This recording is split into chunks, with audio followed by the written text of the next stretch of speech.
সন্দেহ সন্দেহ নিয়ে আজকে মেরে দিয়েছে ওকে। এটা তো বলতে পারবো না, আমরা আজকে শুনেছি, আজকে তালা ভাঙা হয়েছে, আজকে দেখেছি মারা আছে, ওর বেটা বেচারা পোলিও মারা আছে পাশে বসে। বাঁকড়া পশ্চিম পাড়ায় স্ত্রীকে কীটনাশক খাইয়ে খুনের অভিযোগ, পলাতক স্বামী। হাওড়া জেলার বাঁকড়া পশ্চিম পাড়ায় স্বামী স্ত্রীর অশান্তির জেরে চাঞ্চল্যকর ঘটনা সৃষ্টি হয়েছে। অভিযোগ, নিত্যদিনের বিবাহের পর স্বামী স্ত্রীকে কীটনাশক খাইয়ে খুন করে ঘরে তালা মেরে পালিয়ে যায়।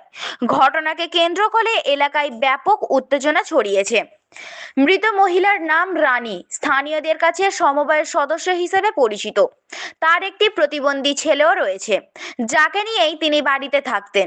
স্থানীয় বাসিন্দাদের দাবি, দাম্পত্য কলহ দীর্ঘদিন ধরেই চলছিল এবং সেই অশান্তির ফলেই এদিন খুনের ঘটনা ঘটে, এমনটাই অভিযোগ তুলেছেন তারা।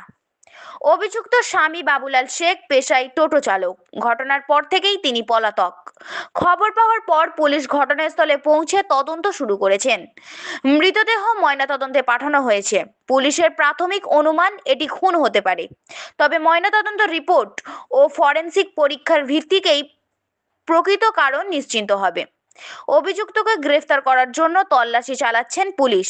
আপনারা দেখছেন H+ সিটি নিউজ।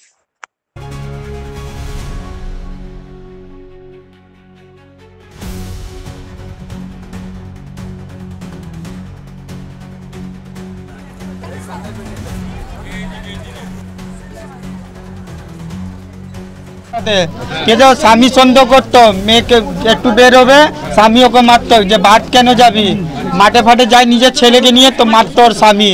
শখ করতো, সন্দেহ অনেক করতো, কারোর সাথে কথা করতো, স্বামী গালাগালি করতো, মারতো, আর সন্দেহ সন্দেহ নিয়ে আজকে মেরে দিয়েছে ওকে। এটা তো বলতে পারবো না, আমরা আজকে শুনেছি, আজকে তালা ভাঙা হয়েছে, আজকে দেখেছি মারা আছে, ওর বেটা বেচারা পোলিও মারা আছে পাশে বসে আছে, আর ওর থেকে আমরা কিছু জানতে পারবো না। বিয়ে কখন হচ্ছে এটা জানি না, বাচ্চাও কত হবে, হ্যাঁ নিজের বাচ্চা না তো, মেয়েটা দুটো বিয়ে ছিল, আর ছেলের 3টে বিয়ে আছে, ঠিক আছে। ওর বউটা এসেছে আমাদেরকে বলতো, আমাদেরকে ভাইয়ের মতন সম্মান করতো, বলতো, আমরা 2বার 3বার ওর স্বামীকে বুঝেছি, পা ধরেছে, আর যে বাড়িওয়ালাটা ও একটু বলে বালে রেখেছে। ওর পরে আজ কালকে কি করলো না করলো, আজকে তালাটা ভাঙলো, আজকে আমরা দেখতে পাচ্ছি এই কাণ্ডটা হচ্ছে। মহিলার নাম কি? মহিলার নামটা তো বলতে পারবো না,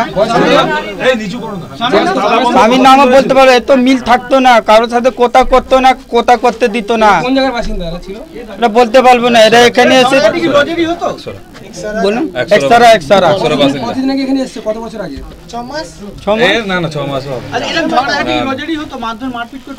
স্বামী সন্দেহ করতো, একটু বাইরে যেত ছেলেকে নিয়ে, স্বামীটা সন্দেহ করতো, কেন যাবে আমাদের সাথে ভাইয়ের মতন কথা করবে তো, হ্যাঁ সন্দেহ করতে, কি ব্যাপার ওই ছেলের সাথে সন্দেহ করতিস, কি ব্যাপার ওই ছেলের সাথে কথা করতিস, এটা নিয়ে গন্ডগোল হয়ে গেছে।